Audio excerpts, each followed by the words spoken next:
Bismillahirrahmanirrahim. Assalamualaikum warahmatullahi wabarakatuh. Waalaikumsalam warahmatullahi wabarakatuh. Perkenalkan, nama aku Wafa Nur Tauhida, bisa dipanggil Wafa. NIM aku 2024-0100. Jadi sekarang aku akan mempresentasikan tentang proposal penelitian kualitatif yang berjudul Strategi Keseimbangan Mahasiswa dalam Mengelola Waktu Antara Kuliah, Organisasi, dan Ibadah. Studi kasus mahasiswa semester 4 Instal Al-Khairiyah. Sebelumnya yang terhormat dosen pengampu mata kuliah penelitian kualitatif yaitu Bapak Ari Nurdiansyah, MPD. Semoga dimanapun beliau berada diberikan kesehatan dan kelancaran, amin.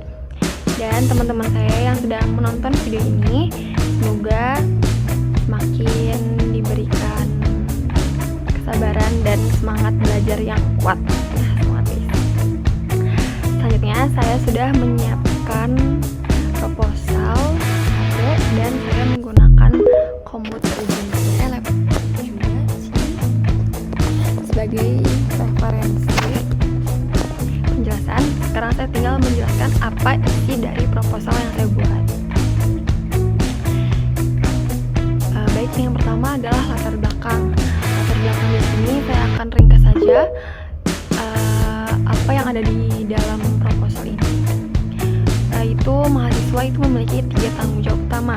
Yang pertama itu kuliah, berakademik, belajar. Yang kedua organisasi, dan yang ketiga ibadah. Organisasi bagi yang ikut organisasi. Namun banyak mahasiswa yang mengalami kesulitan membagi waktu sehingga tugas kuliah itu jadi numpuk, misalnya aktivitas organisasinya jadi terganggu dan kualitas ibadahnya menjadi menurun. Oleh karena itu, penelitian ini dilakukan untuk mengetahui bagaimana mahasiswa semester 4 Instal Al-Khairiyah mengatur waktu agar ketiga aktivitas tersebut tetap seimbang. Seperti itu latar belakangnya. Ya, yang kedua, ada rumusan masalah. Rumusan masalah di sini tuh ada 3. Yang pertama adalah bagaimana strategi mahasiswa dalam menjaga keseimbangan antara kuliah, organisasi, dan ibadah. Yang kedua, faktor apa aja yang mendukung dan menghambat pengelolaan waktu mahasiswa ini. Yang ketiga ada bagaimana sih mahasiswa itu memaknai pentingnya keseimbangan antara ketiga aktivitas tersebut. Seperti itu. Selanjutnya ada jenis dan pendekatan penelitian. Jadi jenis penelitian yang saya ambil pada kali ini adalah penelitian kualitatif dengan pendekatan studi kasus. Alasannya kenapa? Karena peneliti ingin memahami pengalaman dan strategi mahasiswa secara mendalam. Selanjutnya ada subjek data atau subjek penelitian. Yang menjadi subjeknya itu adalah mahasiswa semester 4 Instal yang aktif berorganisasi, hanya yang aktif berorganisasi. Yang tidak, kita tidak teliti seperti itu. Yang kedua ada pengurus organisasi mahasiswa. Yang ketiga ada dosen sebagai informan pendukung, hanya sebagai informan pendukung ya dosen. Selanjutnya ada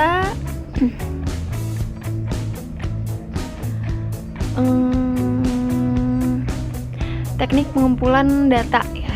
Jadi di sini saya menggunakan tiga teknik pengumpulan data. Yang pertama ada wawancara langsung ke mahasiswa yang mengikuti organisasi seperti itu, untuk mengetahui pengalaman dan strategi mahasiswa dalam mengatur waktu. Jadi kalau menggunakan wawancara ini bisa lebih mendalam karena kita bisa bertanyanya lebih spesifik atau langsung ke subjeknya. Jadi orang itu bisa langsung memberi kita pendapat atau pengalaman mereka langsung seperti itu. Jadi itu bisa mendapat nilai plus dari wawancara. Yang kedua ada observasi, yaitu secara mengamati secara langsung aktivitas mahasiswa. Jadi sebagai saya harus mengamati aktivitas mahasiswa yang mengikuti organisasi ini di kampus. Apakah mahasiswa ini dalam akademiknya tetap lancar atau tidak, apakah ibadahnya tetap diutamakan atau tidak, dan lain-lain. Yang ketiga ada dokumentasi. Dokumentasi ini bisa aku sebagai peneliti itu harus mengumpulkan jadwal kuliah jadwal kuliah ini adalah sebagai dokumentasi sekunder ya. Yang kedua ada agenda organisasi, yang ketiga foto kegiatan-kegiatan mereka organisasi, akademik, dan beribadah, dan dokumen pendukung lainnya. Banyak ya dokumen pendukung lainnya, nggak cuman tadi doang gitu. Selanjutnya ada keabsahan.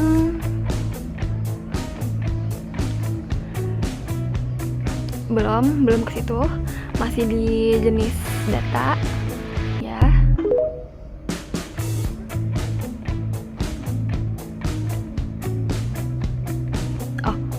Selanjutnya itu bukan keabsahan data.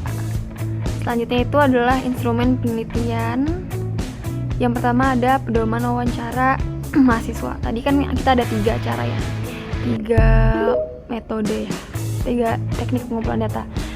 Dari yang pertama yaitu pedoman wawancara mahasiswa. Pedomannya kita harus kasih tahu juga ke kalian ya para pemirsa. Yang pertama, pedoman wawancara mahasiswa itu bertujuan untuk memperoleh informasi yang strategis, bagaimana mahasiswa itu mengelola waktu antara kuliah, organisasi, dan ibadah.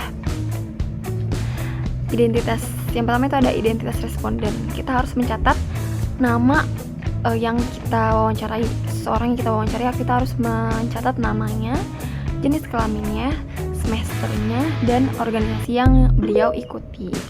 Kita harus catat ya, itu agar menjadi data wawancara. Selanjutnya ada daftar pertanyaan. Kita harus siapin juga nih pertanyaan apa yang harus kita ajukan ke subjek tersebut. Contohnya, sejak kapan Anda aktif mengikuti organisasi? Terus juga, apakah Anda memiliki jadwal harian atau target tertentu? Terus lagi ada apa manfaat yang Anda rasakan setelah mampu mengelola waktu dengan baik? Dan lain-lain di proposal sudah ada tertera. Nanti saya juga bisa tambahkan di sini. Yaitu pedoman wawancara ke, tadi kan pedoman wawancara ke mahasiswa ya. Sekarang pedoman wawancara. Oke, sudah cukup itu wawancara. Terus kalau misalnya observasi, pedoman observasi itu kita cuman di observasi ini kita benar-benar mengamati mahasiswa tersebut. Kita tidak bisa mengambil kesimpulan secara sendiri. Kita bisa mengambil kesimpulan secara objektif itu kalau misalnya kita melihat langsung. Jadi kita nggak boleh bohong sih.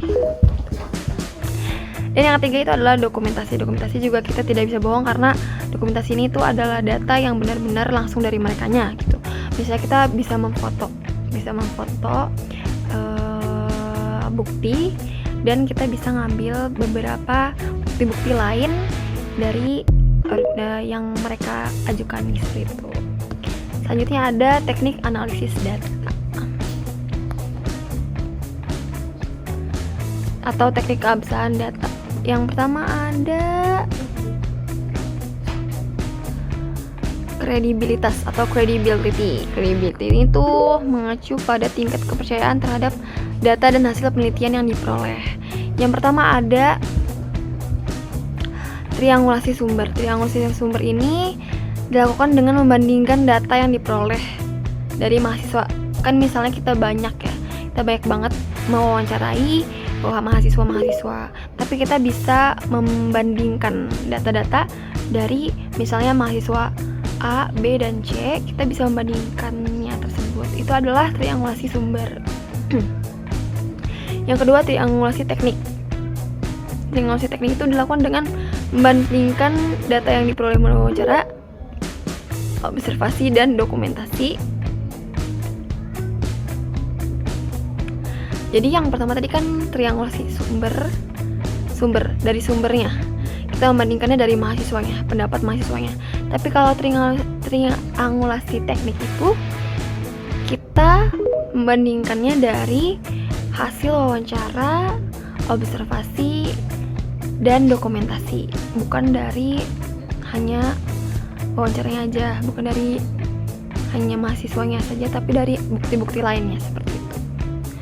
Selanjutnya ada teknik analisis data. Menurut Miles dan Haberman, yang pertama ada reduksi data atau memilih data yang penting. Kita tidak bisa memberikan data-data yang hanya data-data yang tidak terlalu penting ya, yang hanya tambahan atau lain-lain. Kita hanya harus memilih data-data yang penting, spesifik, dan detail. Yang kedua, penyajian data, yaitu menyusun data secara sistematis. Data itu gak bisa asal dikasih aja. Misalnya kita mau bikin proposal kayak gini, kita gak bisa gak berurutan. Misalnya kayak tadi, latar belakang dulu, setelah itu habis latar belakang ada rumusan masalah, jadi gak bisa diganti-ganti kayak gitu. Jadi ada penyusun data secara sistematis seperti itu.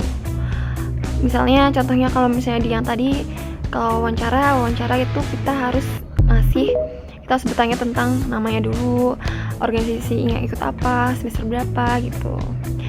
Yang ketiga ada penarikan kesimpulan atau menemukan hasil penelitian dan memverifikasinya.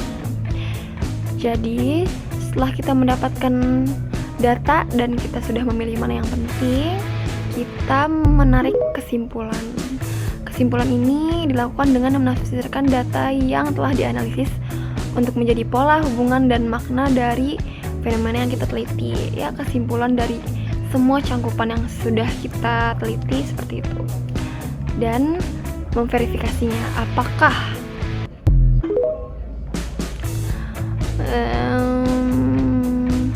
verifikasi kembali melalui triangulasi sumber yang tadi dan triangulasi teknik, sehingga hasil penelitian memiliki tingkat kepercayaan dan keabsahan yang tinggi.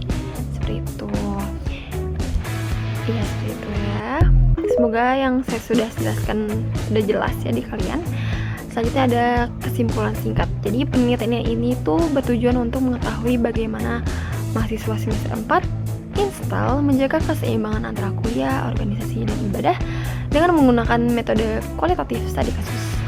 Penelitian ini diharapkan dapat menemukan strategi pengelolaan waktu yang efektif serta faktor-faktor yang mempengaruhinya, sehingga dapat menjadi referensi bagi mahasiswa dalam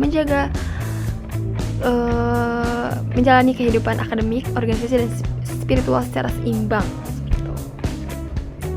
Mungkin itu saja yang bisa saya sampaikan dari proposal penelitian kualitatif. Kurang lebihnya mohon maaf. Nanti kalau ada yang kurang bisa komen di bawah. Semoga aja kalian udah paham. Ya, cukup sekian dari saya. Kurang lebih mohon maaf. Billahi taufiq wal hidayah. Wassalamualaikum warahmatullahi wabarakatuh.